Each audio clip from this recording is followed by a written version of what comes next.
Hi, welcome to CC Plus. ഞാൻ അനന്തു. അപ്പം നമ്മളിന്ന് ഡിസ്കസ് ചെയ്യാൻ പോകുന്നത് മെൻ്റൽ എബിലിറ്റിയിലെ കുറച്ച് ക്വസ്റ്റ്യൻസാണ്. അപ്പം എല്ലാവരും ഇന്നത്തെ ക്വസ്റ്റ്യൻസ് ചെയ്യുമ്പോൾ സാറ് ക്വസ്റ്റ്യൻ ഇടും, നിങ്ങൾ എന്ത് ചെയ്യണം, പോസ് ചെയ്ത് വെക്കണം. ക്വസ്റ്റ്യൻ വന്നു കഴിയുമ്പോൾ പോസ് ചെയ്ത് വെച്ചിട്ട് നിങ്ങൾ തന്നെ ആൻസർ ഒന്ന് നോക്കുക, എന്താണ് പ്രത്യേകത, എങ്ങനെ ഇതിൻ്റെ ആൻസർ, ഏതാണ് ആൻസർ എന്ന് കണ്ടുപിടിച്ചിട്ട് സാറ് പറയുന്നതിനൊപ്പം നോക്കുക, ഇത് തന്നെയാണോ നിങ്ങൾക്ക് കിട്ടിയത്, നിങ്ങൾ ഈ മെത്തേഡിൽ തന്നെയാണോ നോക്കിയേ, ഇങ്ങനെയുള്ള കാര്യങ്ങളൊക്കെ ചെക്ക് ചെയ്യുക കേട്ടോ. അപ്പം ഇന്ന് നമ്മൾ ഒരു 10 ക്വസ്റ്റ്യൻസ് ആണ് ഡിസ്കസ് ചെയ്യാൻ പോകുന്നത്. അപ്പം നമ്മൾ എല്ലാവരും ഞാൻ പറഞ്ഞതുപോലെ ചെയ്യണം, എങ്കിലേ നമുക്കതൊരു പ്രാക്ടീസ് സെഷൻ മാതിരി പോകത്തുള്ളൂ. ഓക്കെ, നമുക്ക് നോക്കാം. നോക്കിയേ, നമ്മുടെ ഫസ്റ്റ് ക്വസ്റ്റ്യൻ, എപ്പോഴും ഫസ്റ്റ് ക്വസ്റ്റ്യൻ എവിടെ നിന്നാണ് വരുന്നത്? ഓടുമാൻ ഔട്ടിൽ നിന്ന് തന്നെയാണല്ലേ. ഒറ്റയാനെ കണ്ടെത്തുക നമ്മൾ പറയും, ഓടുമാൻ ഔട്ട്. അപ്പം നോക്കിക്കേ, ഓടുമാൻ ഔട്ടിൽ എന്താ വന്നിരിക്കുന്നത്? JFMT. അപ്പം എല്ലാവരും ആദ്യം ചിന്തിക്കുന്നത് എന്താ? ABCD ഒന്ന് എഴുതി നോക്കാം. ജെയും എഫും തമ്മിൽ എന്താ വ്യത്യാസമുള്ള, എഫും എമ്മും തമ്മിൽ എന്ത് ഇതുണ്ട്, ടി ഉണ്ട് എന്നൊക്കെ ഒന്ന് ചിന്തിക്കാന്ന് വിചാരിക്കും. അത്രയും നമ്മൾ ചിന്തിക്കേണ്ട ആവശ്യമില്ല. നമുക്ക് എങ്ങനെ ചെയ്യാൻ പറ്റും? ഇത് നോക്കിക്കേ, ഈ ടി എടുക്കുവാണെങ്കിൽ 2 സ്ട്രെയിറ്റ് ലൈൻസ് ആണ് അല്ലേ, സ്ട്രെയിറ്റ് ലൈൻസ് ആണ്. എം എടുക്കുവാണെങ്കിലോ 1 2 3 4 ലൈൻസ് ചേർന്നതാണ്, സ്ട്രെയിറ്റ് ആയിട്ടുള്ള 4 ലൈൻസ് ചേർന്നതാണ്. ഇപ്പോൾ എഫ് എന്ന് പറഞ്ഞാൽ നോക്കിയേ, 1 2 3 സ്ട്രെയിറ്റ് ലൈൻസ് ചേരുന്നതാണ്. ജെ എന്ന് പറയുന്നത് എന്താ? ഇങ്ങനെ വന്നിട്ടൊരു കേർവ് വന്നിട്ടുണ്ടല്ലേ, സ്ട്രെയിറ്റ് ലൈൻ അല്ല. അപ്പം നമുക്കിതിൽ എന്ത് പറയാം? ഇത് 3 സ്ട്രെയിറ്റ് ലൈൻസ് വെച്ചിട്ട് ഫോം ചെയ്തതാണല്ലേ. ഇത് 3 എന്താ? സ്ട്രെയിറ്റ് ലൈൻസ് വെച്ചിട്ട് ഫോം ചെയ്തതാണ്. ജെ എന്താണ്? കേർവ് ആണല്ലേ. ഇവിടെ വന്നപ്പോഴത്തേനും കേർവായി. സോ നമുക്ക് ആൻസർ ഏത് വരും? ഓപ്ഷൻ എ ആണ് നമുക്ക് ആൻസർ ആയിട്ട് വരിക. ഓക്കെ, അപ്പം ഇതേപോലെ ഒന്ന് നോക്കുക കേട്ടോ. ഇതേപോലെ നിങ്ങൾക്ക് എന്ത് തരും? W തരാം, അതേപോലെ W വരും. പിന്നെ നമുക്ക് എന്ത് എഴുതാൻ പറ്റും? ഏതൊക്കെ ഡിജിറ്റ്സ് എഴുതാം? ഇ തന്നിട്ടുണ്ടാവും, സി തന്നിട്ടുണ്ടാവും, അതേപോലെ എൻ തന്നിട്ടുണ്ടാവും. ഇങ്ങനെയൊക്കെ വരുവാണെങ്കിൽ നമുക്ക് ഏത് ആൻസർ വരും? W എന്ന് പറയുന്നത് എന്താ? 1 2 3 4 ലൈൻസ് ഉണ്ട്. ഇക്കും ഉണ്ട് 1 2 3 4 സ്ട്രെയിറ്റ് ലൈൻസ്. എന്നിന് 1 2 3 സ്ട്രെയിറ്റ് ലൈൻസ്. സിക്ക് കേർവ് ഉണ്ട്. സോ അങ്ങനെ വരുമ്പോൾ ആൻസർ സി ആണ് വരുന്നത്. അപ്പം ഇത് രണ്ടാമത്തെ ഒരു എക്സാമ്പിൾ ഞാൻ അതിൽ തന്നെ പറഞ്ഞു കേട്ടോ. വരുന്നതിൽ രണ്ടാമത്തെ എക്സാമ്പിൾ ആണ്. WECN തന്നിട്ടുണ്ടെങ്കിൽ ആൻസർ ഏത് വരും? സി വരും. ഓക്കെ അല്ലേ? ഓക്കെ, അടുത്ത ക്വസ്റ്റ്യനിലേക്ക് പോവാം. അടുത്ത ക്വസ്റ്റ്യൻ ഏതാ പിള്ളേരെ? ഫിഗർ മാച്ചിങ് ആണല്ലേ. Figure matching. ഫിഗർ മാച്ചിങ്ങിലെ ക്വസ്റ്റ്യനാണ് നമ്മൾ നോക്കുക. ട്രയാങ്കിൾ, ആദ്യത്തെ ട്രയാങ്കിൾ ഷെയ്ഡഡ് ആണ്. 3 എണ്ണം ഉണ്ട്, മുകളിൽ 2ഉം താഴെ 1. ഇവിടെ മേളിൽ 1 എണ്ണേ ഉള്ളൂ, പറ്റത്തില്ല. ഇവിടെ 1 എണ്ണേ ഉള്ളൂ, ഇവിടെ 2 എണ്ണം ഉണ്ട്, ഇവിടെ 1 എണ്ണേ ഉള്ളൂ. സിമ്പിളായിട്ട് കിട്ടിയില്ലേ? തേർഡ് ഓപ്ഷൻ ആണ് ഫിഗർ മാച്ചിങ്ങിൽ നമുക്ക് ആൻസർ ആയിട്ട് വരിക. ഈ ഫിഗർ മാച്ചിങ്ങിന്റെ ഒരു ക്വസ്റ്റ്യൻ പോലും ആരും തെറ്റിക്കരുത്. ആ ഫിഗർ മാച്ചിങ്ങിൽ 4 ക്വസ്റ്റ്യൻ വരുന്നുണ്ട് നമുക്ക്. ഈ 4 ക്വസ്റ്റ്യൻ എന്ത് ചെയ്യണം? നിങ്ങൾ കറക്റ്റ് ആക്കണം. ഒരിക്കലും ഫിഗർ മാച്ചിങ്ങിൽ ഒരു ക്വസ്റ്റ്യൻ പോലും നമ്മൾ തെറ്റിക്കാൻ പാടില്ല. ഫിഗർ മാച്ചിങ്ങിലൊക്കെ തെറ്റിച്ച് കഴിഞ്ഞിട്ട് നമുക്ക് മെന്റൽ എബിലിറ്റിയിൽ മാർക്ക് കുറയും, റാങ്ക് ഒരുപാട് താഴോട്ട് പോകും. സോ നിങ്ങൾ ശ്രദ്ധിക്കുക കേട്ടോ. അടുത്ത ക്വസ്റ്റ്യൻ എന്താ? പാറ്റേൺ കംപ്ലീഷനിൽ വരും അല്ലേ. Pattern completion.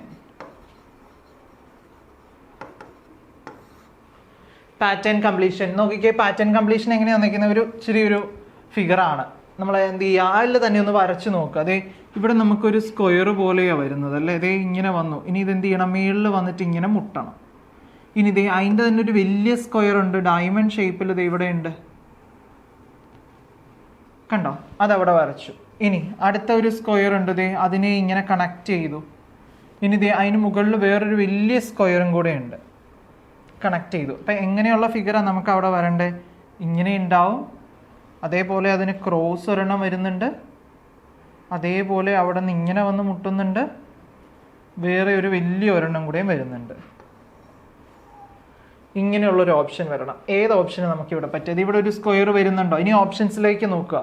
സ്ക്വയർ വരുന്നുണ്ടോ? അത് ഈ സൈഡിലാണ് നമുക്ക് വരേണ്ടത്, അപ്പുറത്തെ സൈഡിലല്ലേ, റൈറ്റിലല്ലേ. സോ ഓപ്ഷൻ 1 വരത്തില്ല. ആദ്യം വരച്ചു നമ്മൾ. ഇനി നമ്മൾ നോക്കാൻ പോവാം. സെക്കൻഡ് ഫിഗറിൽ ദേ ഇവിടെ സ്ക്വയർ വന്നു, ദേ ഈ ഒരു ലൈൻ വന്നു, അടുത്ത സ്ക്വയർ വന്നു, അതിനടുത്ത സ്ക്വയറും അവിടെ വന്നിട്ടുണ്ട്.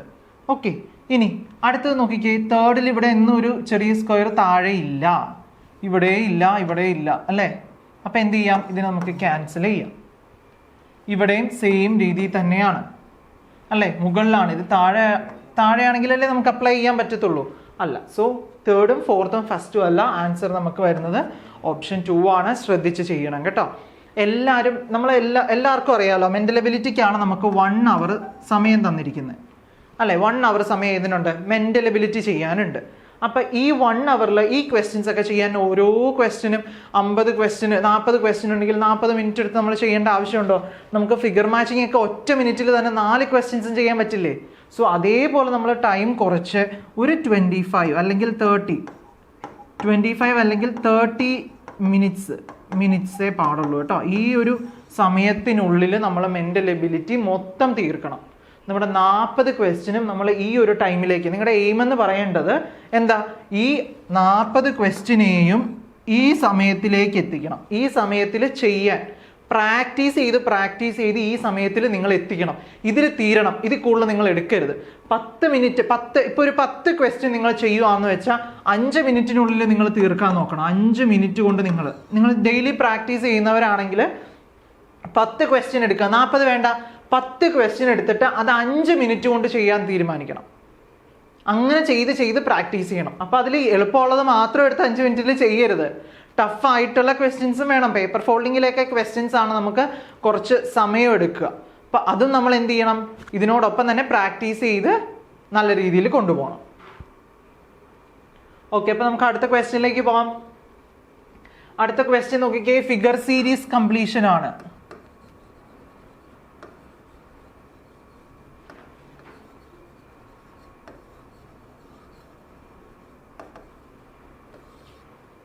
Figure series completion. ഇപ്പം നോക്കിക്കേ, ഇവിടെ നമുക്ക് ഒരു സർക്കിൾ തന്നിട്ടുണ്ട്, ഒരു ആരോ, മുകളിലോട്ടൊരു ആരോ. രണ്ടാമത്തേതെന്ന് പറയുന്നത് ഇങ്ങോട്ടും. ഇനി മൂന്നാമത്തെ ഫിഗർ വരുമ്പോൾ എങ്ങനെയാ, ഒരെണ്ണം ഇങ്ങോട്ടും ഒരെണ്ണം താഴത്തോട്ടും. അപ്പം അടുത്തത് ഏതെന്നാണ് നമ്മൾ കണ്ടുപിടിക്കേണ്ടത്. ഇപ്പം എല്ലാവരും ഓർക്കുന്നത് എന്താ, ആദ്യം ദേ ഇങ്ങനെ ഒരു ക്ലോക്കിന്, ഇപ്പം എല്ലാവരും ഇതിനൊരു ക്ലോക്ക് ആയിട്ടങ്ങ് വിചാരിക്കും അല്ലേ. 12, 3, 6, 9 ഇങ്ങനെ അങ്ങ് വിചാരിച്ചു. ഇനി ഇങ്ങനെ പോയി, ഇതായല്ലോ എന്ന് വിചാരിച്ചു. അതേപോലെ അടുത്ത ഒരെണ്ണം എടുക്കുവാണെങ്കിൽ 12, 9, 3, 6 ഇങ്ങനെ വന്നു എന്ന് നിങ്ങൾ വിചാരിക്കും. ഓക്കെ, ഇനി അടുത്തത് വരുവാണെങ്കിൽ എങ്ങനെയാ, 12, 3, 6, 9. അടുത്തത് എങ്ങനെയാണ് നമുക്ക് തന്നിരിക്കുന്നത്, ഇങ്ങനെയും വന്നിട്ടുണ്ട്. അപ്പം ഇനി എങ്ങനെ വരും എന്ന് നിങ്ങൾ ചിന്തിക്കും. എന്തായാലും എങ്ങനെ വരും, ഈ ഫസ്റ്റ് ഓപ്ഷൻ അല്ലെങ്കിൽ ഫോർത്ത് ഓപ്ഷൻ ആയിരിക്കും വരിക നിങ്ങൾ ചിന്തിക്കും. ഇങ്ങനെ കറങ്ങി വരുവാണല്ലേ, ഇത് ഇങ്ങനെ കറങ്ങി വരുവാന്ന് നിങ്ങൾ വിചാരിക്കും. ശരിക്കും എന്താ, ഈ ഒരു മെത്തേഡിലാണോ നമ്മൾ ചെയ്യേണ്ടത്? അല്ല. ജസ്റ്റ് നമ്മൾ ആ ക്വസ്റ്റ്യനെ അനലൈസ് ചെയ്യണം. ആദ്യം എല്ലാവരും ക്വസ്റ്റ്യനെ അനലൈസ് ചെയ്യണം. ഇതിൽ എന്താണ് അനങ്ങാതിരിക്കുന്ന ആള്, എപ്പോഴും ഒരേ പൊസിഷനിൽ ഇരിക്കുന്ന ആൾ ആരാണെന്ന് നോക്കുക. ആരാണ് ഇവിടെ ഏറ്റവും കൂടുതൽ ഒരേ പൊസിഷനിൽ തന്നെ മാറാതിരിക്കുന്ന ആൾ ആരാ? ഈ ഒരു ആരോയാണ്. ഇവിടുത്തെ ഈ ഒരു ലെഫ്റ്റിലോട്ട് പോകുന്ന ആരോ അവിടെ അനങ്ങാതിരിക്കുവാണ്, സ്റ്റേഷനറി ആയിട്ട് ഇരിക്കുവാണ്, റെസ്റ്റിലാണ് ആള്, അനക്കമില്ല, അങ്ങനെ തന്നെ ഇരിക്കുന്നു. എന്നാൽ ഈ മുകളിലേക്ക് പോകുന്ന ആൾ എന്ത് ചെയ്യുന്നുണ്ട്, 90 ഡിഗ്രി റൊട്ടേറ്റ് ചെയ്തുകൊണ്ടിരിക്കുവാണ്. എങ്ങോട്ട്? ക്ലോക്ക് വൈസ് ഡയറക്ഷനിൽ റൊട്ടേറ്റ് ചെയ്തുകൊണ്ടിരിക്കുകയാണ്. ക്ലോക്ക് വൈസിലല്ലേ പോകുന്നത്, ഇവിടെ നിന്ന് ഇങ്ങോട്ടല്ലേ പോകുന്നത്. 12 നമ്മൾ ക്ലോക്ക് വൈസ് പറയുവാണെങ്കിൽ 12, 3, 6, 9 ക്ലോക്ക് വൈസിലല്ലേ പോകുന്നത്, ഇപ്പുറത്തേക്കല്ലേ പോകുന്നത്. അപ്പം ഇതെന്താണ്, 90 ഡിഗ്രി ക്ലോക്ക് വൈസിൽ റൊട്ടേറ്റ് ചെയ്തുകൊണ്ടിരിക്കുകയാണ്. അപ്പം അടുത്തത് ഇവിടെ വന്നു, അപ്പം നേരെ വന്നു, ഇത് അങ്ങനെ തന്നെ ഇരിക്കുന്നു. ഇനി ഇവിടെ നിന്ന് 90 ഡിഗ്രി നേരെ താഴത്തേക്ക് വന്നു, അങ്ങനെ തന്നെ ഇരുന്നു. അപ്പം അടുത്തത് വരുമ്പോൾ എങ്ങനെ വരും, ഇത് ഓൾറെഡി ഇവിടെ ഉണ്ട്, ഇവിടെ നിന്ന് 90 ഡിഗ്രി വരുമ്പം ഇവിടെ തന്നെ വരും. സോ ഓപ്ഷൻ 2 ആണ് ആൻസർ വരിക. രണ്ടെണ്ണവും അവിടെ തന്നെ ഉണ്ട്. നിങ്ങൾക്ക് അതാണ് സംശയം. നിങ്ങൾ വിചാരിക്കും ഇതൊരു റൗണ്ടും ഒരു ആരോയും ആണ് അല്ലേ, 2 ആരോസ് ഒരെണ്ണത്തിലാണ് ഇരിക്കുന്നത്, അതാണ് അങ്ങനെ കൊടുത്തിരിക്കുന്നത്. അപ്പം ഏതാണ് ആൻസർ വരുന്നത്? സെക്കൻഡ് 1 ആണ്. നിങ്ങൾ അയ്യോ ഇങ്ങനെ വരില്ലല്ലോ എന്ന് വിചാരിച്ച് എന്ത് ചെയ്യാൻ പാടില്ല, ഫോർത്ത് ഓപ്ഷൻ മാർക്ക് ചെയ്യാൻ പാടില്ല. നമുക്ക് ആൻസർ വരുന്നത് സെക്കൻഡ് ഓപ്ഷൻ ആണ് കേട്ടോ. രണ്ടും കൂടെ എന്ത് ചെയ്യുക, റൊട്ടേറ്റ് ചെയ്ത് ഒരേ സ്ഥലത്ത് വരിക. ഒന്നും കൂടെ പറയാൻ നോക്കി. ഇപ്പം നമുക്ക് തന്നിരിക്കുന്നത് ഒരു റൗണ്ട് ഉണ്ട്, 2 ആരോസ് ഉണ്ട്. അതിൽ ഒരാരോ എപ്പോഴും റെസ്റ്റിൽ സ്റ്റേഷനറി ആയിട്ട് അവിടെ ഇരിക്കുവാണ്. ഒരാൾ മാത്രം എന്താണ് ക്ലോക്ക് വൈസ് ഡയറക്ഷനിലാണ്. നിങ്ങൾ ഒരിക്കലും ക്ലോക്ക് വൈസും ആൻറ്റി ക്ലോക്ക് വൈസും തെറ്റിക്കരുത്. ക്ലോക്ക് വൈസ് ഡയറക്ഷനിൽ കറങ്ങുകയാണ്. അപ്പോൾ അതേ 90 ഡിഗ്രി ഇപ്പുറത്തേക്ക് വന്നപ്പോൾ അത് നെവരെ വന്നു, ഇങ്ങനെ വന്നു. അടുത്തതിൽ വന്നപ്പോഴത്തേനും ഒരെണ്ണം ഇതിവിടെ സ്റ്റേഷനറി ആണ്, അത് 90 ഡിഗ്രി താഴത്തേക്ക് വന്നു. അപ്പോൾ അടുത്തത് വരുമ്പോഴോ 90 ഡിഗ്രി എങ്ങനെയാണ്, രണ്ടും ഒരേ സ്ഥലത്തേക്ക് വരും. സോ ഓപ്ഷൻ 2 ആണ് നമുക്കിവിടെ ആൻസർ ആയിട്ട് വരും.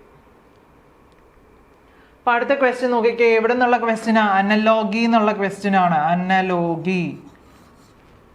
അനലോഗി നിങ്ങൾ റിലേഷൻ കണ്ടുപിടിച്ചു കഴിഞ്ഞാൽ, ഇവർ തമ്മിലുള്ള റിലേഷൻ കണ്ടുപിടിച്ചു കഴിഞ്ഞാൽ നിങ്ങൾക്ക് എന്ത് ചെയ്യാം, പെട്ടെന്ന് ആൻസർ ചെയ്യാൻ പറ്റും. റിലേഷൻ കണ്ടുപിടിക്കുക എന്നതാണ് അനലോഗിയിലെ കുറച്ച് പ്രയാസം അല്ലേ. ഇപ്പൊ നമുക്ക് നോക്കാം എങ്ങനെയാന്ന് നോക്കി. ഇവിടെ ഒരു സ്ക്വയർ നമുക്ക് തന്നിട്ടുണ്ട്, ഒരു സ്ക്വയർ തന്നു. ഇവിടെ ഒരു സ്ക്വയറിനുള്ളിൽ ഒരു ട്രയാങ്കിൾ തന്നു. അപ്പൊ ഇവിടുത്തെ റിലേഷൻ എന്താ? തന്ന ഫിഗർ, 4 സൈഡുള്ള ഫിഗർ അങ്ങനെ തന്നെ അവിടെ വരച്ചിട്ടുണ്ട്. അത് കൂടാതെ അതിലും ഒന്ന് കുറഞ്ഞിട്ടുള്ള ഫിഗർ അതിനുള്ളിലും വെച്ചു അല്ലേ. ആ സെയിം ഫിഗർ വെച്ചു, അതിൻ്റെ ഉള്ളിൽ ആ എത്ര സൈഡാണോ ടോട്ടൽ സൈഡിനേക്കാൾ ഒരു സൈഡ് കുറവുള്ള ഫിഗർ വെച്ചു. സെയിം ഫിഗർ വെച്ചിട്ട് ഒരു സൈഡ് കുറവുള്ള ഫിഗർ എവിടെ വെച്ചു? ഉള്ളിലേക്ക് എടുത്ത് വെച്ചു. അങ്ങനെയാണെങ്കിൽ അടുത്തത് നോക്കിക്കേ, നമുക്ക് തന്നിരിക്കുന്നത് ഒരു പെന്റഗൺ ആണ്. പെന്റഗൺ തന്നല്ലോ. ഇനി അടുത്തത് എന്താവും എന്നതാണ് നമ്മുടെ ക്വസ്റ്റ്യൻ. എന്ത് വരും?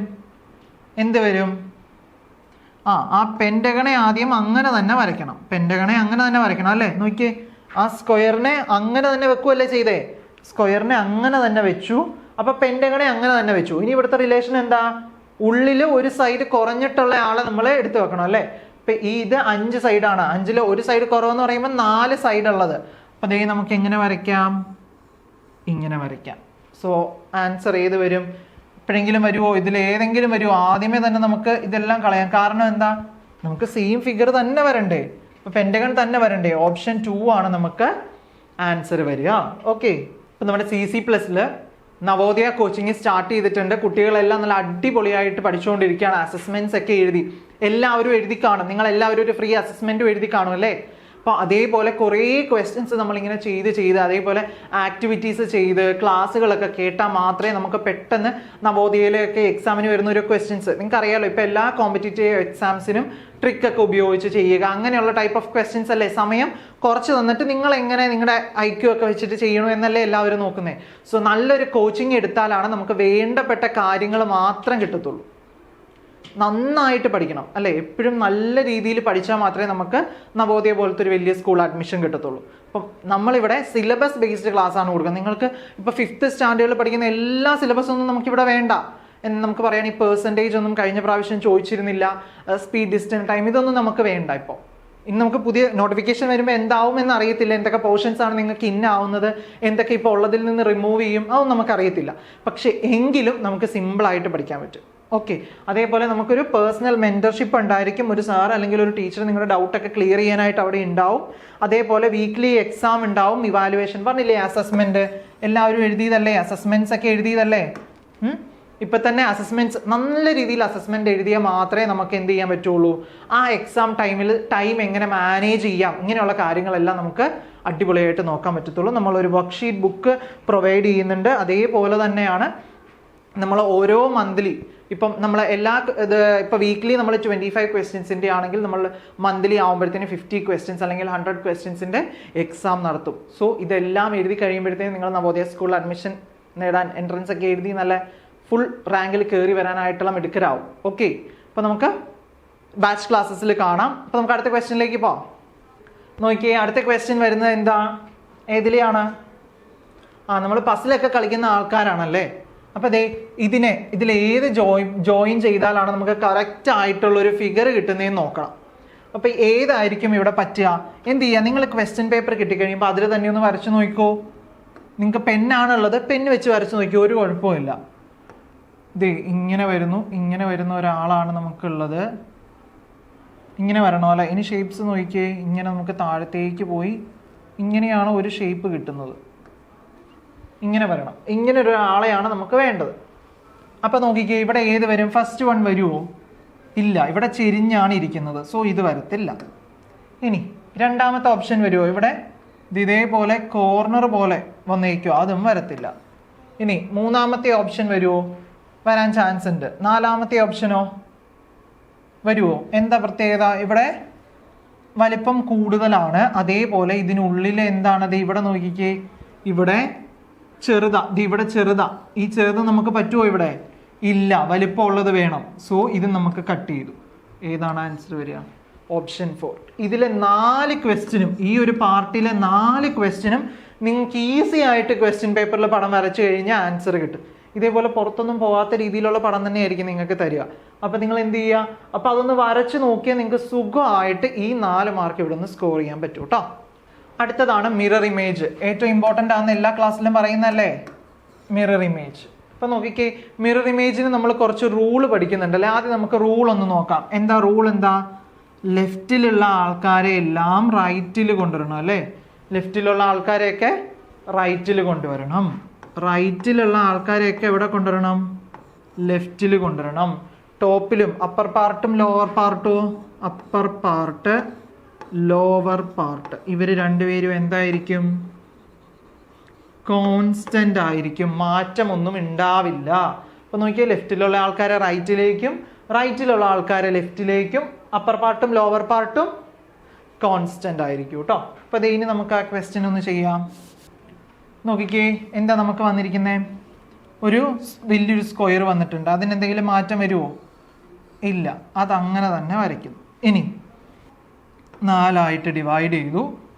ഈ ആൾക്കാരാണ് ലെഫ്റ്റിലുള്ളത്, ഈ ആൾക്കാരാണ് റൈറ്റിലുള്ളത്. അപ്പം റൈറ്റിലുള്ള ആൾക്കാർ എവിടെ വരണം? ലെഫ്റ്റിൽ വരണം. അപ്പം നോക്കിക്കേ, സർക്കിളിനെ ലെഫ്റ്റിൽ വരച്ചു, ഈക്വൽ ടും ലെഫ്റ്റിൽ വരച്ചു. ഇനി ലെഫ്റ്റിലുള്ള ആൾക്കാർ എവിടെ വരണം? റൈറ്റിൽ വരണം. പ്ലസിനെ ഇവിടെ കൊടുത്തു, ട്രയാങ്കിൾ ദേ ഇവിടെ കൊടുത്തു. അപ്പം ഇങ്ങനൊരു ഓപ്ഷൻ ഏതാ ഉള്ളതെന്നാണ് നമ്മൾ നോക്കേണ്ടത്. നോക്കി, ഏതൊരു ഓപ്ഷനാണ് ഉള്ളത്? ഇവിടെ പ്ലസ്സാണ് വന്നിട്ടുള്ളത്. സോ ഇത് പറ്റത്തില്ല. ഇവിടെ ഒന്നും കൊടുത്തിട്ടില്ല, അപ്പം അത് പറ്റില്ല. ഇവിടെ ഈക്വൽ ടു ആണ് കൊടുത്തിരിക്കുന്നത്. സോ ഇതും പറ്റത്തില്ല. ഇവിടെ നോക്കിക്കേ, circle plus equal to triangle. Option 1 ആണ് ആൻസർ. അപ്പോൾ എല്ലാവരും ഇവിടെ ഓർത്ത് വെക്കേണ്ട റൂൾ എന്ന് പറയുന്നത് ലെഫ്റ്റിലുള്ള ആൾക്കാരെല്ലാം റൈറ്റിലേക്കും റൈറ്റിലുള്ള ആൾക്കാരെല്ലാം ലെഫ്റ്റിലേക്കും മുകളിലും താഴെയുള്ള ആൾക്കാരെ അങ്ങനെ തന്നെ വെക്കുക. മിറർ എവിടെ വന്നാൽ? റൈറ്റ് സൈഡിൽ വന്നാൽ, AB എന്ന് വന്നാൽ. ഇനി മിറർ താഴെ വന്നിട്ടുണ്ടെങ്കിൽ എന്താ? റൂള് നേരെ തിരിയും. ഓക്കെ അല്ലേ? അപ്പം അടുത്ത ക്വസ്റ്റ്യനിലേക്ക് പോവാം. അടുത്ത ക്വസ്റ്റ്യൻ പേപ്പർ ഫോൾഡിങ്. ഇതൊരു അസസ്മെന്റ് ക്വസ്റ്റ്യൻ ആയിരുന്നു. നമ്മളെല്ലാവരും എഴുതിയ ഒരു ഫ്രീ അസസ്മെന്റിലെ ക്വസ്റ്റ്യൻ ആയിരുന്നു. ഏറ്റവും കൂടുതൽ ആൾക്കാർ തെറ്റിച്ച ക്വസ്റ്റ്യൻ ആണ് ഇത്. പേപ്പർ ഫോൾഡിങ്ങിൽ മടക്കലും അത് നിവർക്കലും ഒക്കെ വന്നപ്പോഴത്തേനും എല്ലാവർക്കും ഒരു ഡൗട്ട് അല്ലേ, എങ്ങനെ ഈ സിമ്പിളൊക്കെ ഞങ്ങൾ വീട്ടിൽ എങ്ങനെ പേപ്പറിൽ കട്ട് ചെയ്തിടും എന്നൊക്കെയാണ് ചോദിക്കുന്നത്. നമുക്ക് കട്ട് ചെയ്യേണ്ട ആവശ്യമുണ്ട്, നമുക്കല്ലാതെ തന്നെ നോക്കാൻ പാടില്ലേ? നോക്കി, നമുക്ക് ആദ്യം ഒരു സ്ക്വയർ പേപ്പർ അവർ തന്നിട്ടുണ്ടല്ലേ. ആ തന്നതിനെ ഈ ഒരു സൈഡ് മാത്രം ഒരു ട്രയാങ്കിൾ പോർഷൻ പോലെ ചെറിയ ഒരു പാർട്ട് നോക്കി, ഇതേപോലത്തെ ഒരു ചെറിയൊരു പാർട്ട് എന്ത് ചെയ്തു? മടക്കി ഉള്ളിലേക്ക് കയറ്റി വെച്ചു. മടക്കി എന്ത് ചെയ്തു? ഉള്ളിലേക്ക് വെച്ചു. അപ്പോൾ ഇത് ഇവിടെ ആളിരിപ്പുണ്ട്. ഇത് ഇവിടെ ഇങ്ങനെയാണ് ഇവിടെ ആ ട്രയാങ്കിൾ ഇരിക്കുന്നത്. അതേപോലെ ഇത് ഇവിടെ നിന്ന് ഒരാളെ എടുത്ത് മടക്കി വെച്ചിട്ടുണ്ട്. അതാണ് ഇത് ഇവിടെ 2 സൈഡിലും എന്തുണ്ട്? ഇങ്ങനെ ട്രയാങ്കിൾസ് ഇരിപ്പുണ്ട്. 2 ട്രയാങ്കിളും ഇരിപ്പുണ്ട്, മടക്കി വെച്ചു. എന്നിട്ട് ആ 2 മടക്കി വെച്ച പാർട്ടിന്റെ മുകളിലായിട്ടാണ് ഈ 2 ഫിഗർ അവര് കട്ട് ചെയ്തെടുത്തത്. ഈ 2 ഫിഗർ അതിനകത്ത് നിന്ന് കട്ട് ചെയ്തെടുത്തു. ഇനി ഇതിനെ ഓപ്പൺ ചെയ്യുമ്പോൾ നിങ്ങൾക്ക് എന്താണ് കിട്ടുക എന്നാ ചോദിച്ചിരിക്കണേ. എന്താ കിട്ടുക എന്ന് എങ്ങനെ നോക്കും? നോക്കി, ഇവിടെ ഇരിക്കുന്ന ആളെ താഴത്തേക്ക് കൊണ്ടുവരണ്ടേ? ഇവിടെയാണല്ലോ ഇരിക്കുന്നത്. ദേ ഇങ്ങനെയാണ് ഒരു ട്രയാങ്കിൾ വന്നിരിക്കുന്നത്. അപ്പോൾ എന്താ? ദേ ഇവിടെ നിന്ന് ഇത് ഇങ്ങോട്ട് വലിച്ചു വെക്കുമ്പോൾ ഈ ഒരു പടവും ഇങ്ങനെ താഴത്തേക്ക് ചെരിഞ്ഞ് വരണ്ടേ? നെവരെ വരില്ലല്ലോ. ഇത് ഇവിടെ നിന്ന് ഇങ്ങനെ വരുമ്പോൾ എന്താ? ദേ ഇത് കണ്ടോ? ദേ ഇതിന് നേരെ ഇപ്പുറത്തേക്ക് നോക്കി ഇങ്ങനെ ചെരിഞ്ഞ് വരും. നമുക്ക് നെവരെ ഇരുന്ന ആള് ചെരിഞ്ഞ് വരും. അപ്പം ഇപ്പുറത്തെ സൈഡിൽ നിന്നും ഇതേപോലെ താഴത്തേക്ക് വലിച്ചിറക്കണ്ടേ? വലിച്ചിറക്കണം. അപ്പം എന്ത് ചെയ്യും? താഴെ ഉണ്ടാവും. എന്ന് വെച്ച് താഴെ മാത്രമേ ഉണ്ടാവുള്ളൂ? അല്ല, എന്തുണ്ട്? മേളിലും ഉണ്ട്, മേളിലും ഉണ്ട്, മുകളിലും ഉണ്ട്, താഴെയും ഉണ്ട്. സോ നമുക്ക് ഏത് ആൻസർ പറയാം? സെക്കൻഡ് ഓപ്ഷൻ ആണ് ആൻസർ വരുന്നത് കേട്ടോ. സെക്കൻഡ് ഓപ്ഷൻ ആണ് നമുക്ക് ആൻസർ വരിക. ബാക്കിയൊക്കെ എന്താ? ഇത് സൈഡിലേക്ക്, നമ്മൾ സൈഡിലാണോ എടുത്തിരിക്കണേ? അല്ല, സെന്ററിലായിട്ട് തന്നെയാണ്. പിന്നെ നിങ്ങൾക്ക് ഇവിടെ ഡൗട്ട് വരുന്നത് ഇതാണ്. ഇപ്പം ഇവിടെ നമ്മൾ ട്രയാങ്കിൾ എന്താ? ഇത് ഇവിടം വരെ കട്ട് ചെയ്തു, ഇവിടം വരെ കട്ട് ചെയ്ത് വെച്ചു. ഇങ്ങനെയല്ലേ മടക്കി വെച്ചത്. അപ്പം ഇതെന്ത് ചെയ്തു? ഇവിടെ വരണ്ടേ? ഇവിടെ വന്നിട്ടുണ്ടോ? വന്നിട്ടില്ല. ഈ സെൻറ്റർ പാർട്ട് മാത്രമേ നമുക്ക് തന്നിട്ടുള്ളൂ കേട്ടോ. ഈ സെൻറ്ററിലുള്ളത് മാത്രമേ തന്നിട്ടുള്ളൂ. ഇത് ഇങ്ങോട്ട് എടുത്ത് വെക്കുമ്പോൾ താഴെയും വരണ്ടേ? താഴത്ത് തന്നിട്ടില്ല. സോ നമുക്ക് എന്ത് പറയാൻ പറ്റും? ഇതും പറ്റത്തില്ല എന്ന് പറയാൻ പറ്റും. നമുക്ക് ആൻസർ വരുന്നത് ഓപ്ഷൻ 2 ആണ് കേട്ടോ. നിങ്ങൾ പേപ്പർ ഫോൾഡിംഗ് എന്ന് പറയുന്നത് കുറച്ച് അധികം ചെയ്താൽ മാത്രമേ നിങ്ങൾക്ക് എന്ത് ചെയ്യാൻ പറ്റത്തുള്ളൂ, ആ ഒരു ഫ്ലോയിൽ ഏത് കാണുമ്പോൾ എങ്ങനെയായിരിക്കും എന്ന് നിങ്ങൾക്ക് അറിയാൻ പറ്റത്തുള്ളൂ. ഇപ്പം നമുക്ക് ചില ക്വസ്റ്റ്യൻസ് ഒക്കെ നമുക്കിങ്ങനെ ബോക്സ് ഒക്കെ പോലെ വരും. നമുക്ക് വേണമെങ്കിൽ ബോക്സ് വരച്ച് കഴിഞ്ഞിട്ട് ഇവിടെ മിറർ ഇമേജ് വെച്ച് കഴിയുമ്പോൾ ഇവിടെ ഇന്നത് വരും, ഇവിടെ ഇന്നത് വരും എന്നൊക്കെ പറയാം. പക്ഷെ ഇങ്ങനെയുള്ള സമയത്ത് നമ്മൾ എന്ത് ചെയ്യണം? നമ്മുടെ ഐഡിയ തന്നെ യൂസ് ചെയ്യണം. ഇവിടെ താഴത്തേക്കും അത് വരുന്നുണ്ട്, ഇത് അതിനുള്ളിൽ ട്രയാങ്കിൾ ആയിട്ടുണ്ട് അവിടെ എന്ന് നോക്കണം. ഓക്കെ, അപ്പം ഇതിൻ്റെ ഓപ്ഷൻ 2 ആണ് കേട്ടോ. അടുത്ത ക്വസ്റ്റ്യൻ നോക്കിക്കേ. നമ്മളെല്ലാ പ്രാവശ്യം ചെയ്യുന്ന പോലെ നമ്പേഴ്സ് ഇട്ട് കൊടുക്കണം അല്ലേ? നമ്പർ ഇട്ട് കൊടുക്കണം. ഇത് 1, ഇത് 2, ഇത് 3, ഇത് 4 എന്ന് ഇട്ട് കൊടുക്കുക. പിന്നെ ഇത് എവിടെയുള്ളതെന്നൊന്ന് കണ്ടുപിടിക്കണം. നോക്കിക്കേ, എവിടെയായിട്ട് വരും? എന്താ നമുക്ക് ശരിക്കും തന്നിരിക്കുന്ന ഒരു ട്രയാങ്കിൾ പോലെ ഇത് ഇങ്ങനെ തന്നിട്ടുണ്ടല്ലേ? ഈ ഒരു ഫിഗർ എവിടെയൊക്കെ ഉള്ളത് നമ്മൾ നോക്കണം. ഒന്ന് നോക്കി കണ്ടുപിടിച്ച എല്ലാവരും. ആദ്യത്തെ ഫിഗറിൽ ഒരു ട്രയാങ്കിൾ ഉണ്ട്, അവിടെ ഇതേപോലെ ഒരു ആരോ വന്നിട്ടുണ്ട്, ഒരെണ്ണം കിട്ടി. ഇനി രണ്ടാമത്തേത് വേണ്ടേ? അതേപോലെ നോക്കിക്കേ, ഇവിടെ ഒരാളെ കിട്ടി, ഈ 2 കിട്ടിയില്ലേ? ഇനിയുണ്ടല്ലോ, എവിടെ ഉണ്ട് നോക്കി? 1, 2, 3, 4 എണ്ണം വരണം നമുക്ക്. എവിടെ ഇനി അടുത്തത് വരിക? ഇപ്പം 2 എണ്ണം നമുക്ക് കിട്ടി. അതേപോലെ നിങ്ങൾ വേറൊരു സൈഡ് എടുത്ത് ഇങ്ങനെ ഒരു സൈഡ് എടുത്തപ്പോൾ ഇവിടെ കിട്ടി. അതേപോലെ ഇവിടെയും കിട്ടി. കണ്ടോ? 4 എണ്ണായില്ലേ? ആദ്യം ഇവിടെയായിരുന്നു, അത് കഴിഞ്ഞപ്പം നമുക്ക് ഇവിടെ കിട്ടി. അത് 2 ആയിട്ട് വരച്ച് നിങ്ങൾക്ക് മനസ്സിലാവാൻ വേണ്ടിയാണ്. ഈ ബോക്സിനുള്ളിലാണ് ഈ 4 എണ്ണം എടുത്ത് വെച്ചിട്ടാണ് ഇതേപോലൊരു 4 ബോക്സസ് ആക്കി എടുത്തിരിക്കുന്നത് കേട്ടോ. അതാണ് ഞാൻ നിർത്തി വരച്ചത്. നോക്കിയാൽ ഒന്നും കൂടെ വരച്ച് കാണിക്കുക എവിടെ ഇരിക്കുന്നതെന്ന്. ഇതാണ് ഒന്നാമത്തേത്, ഇത് 1. ഇനി അതേപോലെ ഇതിന് ഓപ്പോസിറ്റ് 2. ഇനി അതേപോലെ ഇത് 3, മുകളിലുള്ളത് 4. കണ്ടോ? 4 ആൾക്കാർ എവിടെ വന്നു? ഓപ്ഷൻ 1 വന്നു. അപ്പോൾ അടുത്ത ക്വസ്റ്റ്യൻ നോക്കിക്കേ. ഇത് ലാസ്റ്റ് ക്വസ്റ്റ്യൻ ആണ്. എംബഡഡ് ഫിഗറിലെ ക്വസ്റ്റ്യൻ ആണ്. എന്താണ്? ഈ ഒരു ചെറിയ ട്രയാങ്കിൾ പോർഷൻ കണ്ടുപിടിക്കാനാണ്. എല്ലാവർക്കും ഡൗട്ട് ഉണ്ട്. ഇവിടെ ഒരു ട്രയാങ്കിൾ പോർഷൻ വരുന്നുണ്ട്, അതേപോലെ വേറെ എവിടെയാണ് വരുന്നത്? ഇവിടെയും വരുന്നുണ്ട്. അപ്പം നമ്മൾ നമ്മുടെ ട്രയാങ്കിളിൻ്റെ വലിപ്പം നോക്കുക. ഈ ഒരു ട്രയാങ്കിളിൻ്റെ വലിപ്പം ഒന്നാമത്തേതിലാണോ നാലാമത്തേതിലാണോ കറക്റ്റായിട്ട് വരിക? ഏതിലാണ് വരിക? നാലാമത്തേതാണ്. ഈ സൈഡൊക്കെ വലുതാണല്ലേ. സോ നമുക്ക് എന്ത് പറയാം? ഓപ്ഷൻ 4 ആണ് ആൻസർ എന്ന് പറയാം. ഓക്കെ, ഓപ്ഷൻ 4 ആണ് നമുക്ക് ആൻസർ ആയിട്ട് വരിക. അപ്പം എല്ലാവരും നമ്മുടെ ബാച്ചിലേക്ക് ജോയിൻ ചെയ്യാനായിട്ട് എന്താ ചെയ്യണ്ടേ? നമ്മൾ നമ്പറിൽ കോൺടാക്ട് ചെയ്യണം. ഏതാ നമ്പർ? 9496949929 വിളിച്ചിട്ട് എൻക്വയറി എടുക്കണം. എന്തൊക്കെയാണ്, എവിടം വരെ ആയി, ഇനി എങ്ങനെയാണ് പോർഷൻസ് ഒക്കെ എപ്പോഴാണ് കവർ ചെയ്യുക, എങ്ങനെയാണ് കാര്യങ്ങളെല്ലാം നിങ്ങൾ അന്വേഷിക്കണം. ഓക്കെ, അതിനാണ് നമ്മൾ നമ്പർ തന്നിരിക്കുന്നത്. എല്ലാം വിളിച്ച് നിങ്ങൾക്ക് ചോദിക്കാം. അതിനി പ്രത്യേകിച്ച് അവരൊന്നും പറയത്തൊന്നുമില്ല. നിങ്ങൾ ധൈര്യമായിട്ട് വിളിച്ചു. എങ്ങനെയാണ് കുട്ടികൾക്ക് ഇതൊക്കെ എഴുതാൻ പറ്റുന്നതാണോ, എത്ര നാളെടുക്കണം കോച്ചിങ്? ശരിക്കും പറഞ്ഞാൽ ഇപ്പം ചില കുട്ടികൾ 4th സ്റ്റാൻഡേർഡിൽ പഠിക്കുന്ന പേരൻസ് തന്നെ ഇപ്പോഴേ എടുത്ത് കുട്ടികളെ പഠിപ്പിക്കുന്നുണ്ട്. കാരണം അവർക്ക് നവോദയയിൽ കയറണം എന്നൊരു ആഗ്രഹമുണ്ട്. സോ ആഗ്രഹമുള്ളവർ ഇപ്പോഴേ നല്ല രീതിയിൽ കോച്ചിങ് എടുത്ത് പഠിക്കുകയാണെങ്കിൽ ഉറപ്പായിട്ട് നവോദയയിൽ നമുക്ക് അഡ്മിഷൻ കിട്ടും കേട്ടോ. ഓക്കെ, അപ്പം അടുത്തൊരു ക്ലാസ് ആയിട്ട് സാർ വീണ്ടും വരാം. Stay tune.